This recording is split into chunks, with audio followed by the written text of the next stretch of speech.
अतिशय टेस्टी अशी भरली मिरचीची सिक्रेट रेसिपी आज मी तुमच्यासोबत शेअर करत आहे। त्यासाठी मी 2 ते 3 चमचे बेसन पीठ भाजून घेतलेलं आहे। तेल किंवा तूप काहीही न टाकता कोरडं पीठ भाजून घ्यायचं आहे। वाटण्यासाठी आल्याचा 1 तुकडा, कोथिंबीर, शेंगदाणे, तीळ आणि 1 ते 1.5 चमचे इतके जिरे, तसेच भाजून घेतलेलं खोबरं घालून पाणी न घालता व्यवस्थित वाटून घ्यायचं आहे। वाटण थोडंसं जाडसर राहिलं तरीही चालेल।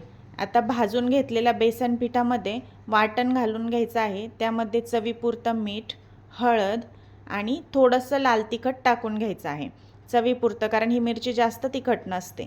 ऑलरेडी मिरचीला तिखटपणा असतो, त्यामुळे तिखट थोडं कमीच वापरायचं। त्यामध्ये 1 चमचा धनेपूड, 1 चमचा जिरेपूड टाकून छान असं एकत्र करून घ्यायचं।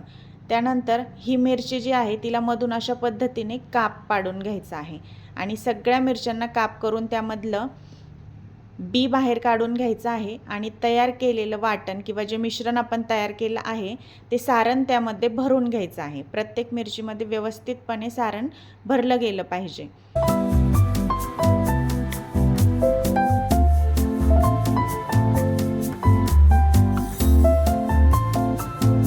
तुम्ही हा व्हिडिओ कुठल्या राज्यातून बघता हेही मला कमेंटमध्ये नक्की सांगा। अशा पद्धतीने मिरच्या भरून झाल्यानंतर आता कढईमध्ये आपण तेल गरम करायला ठेवूया।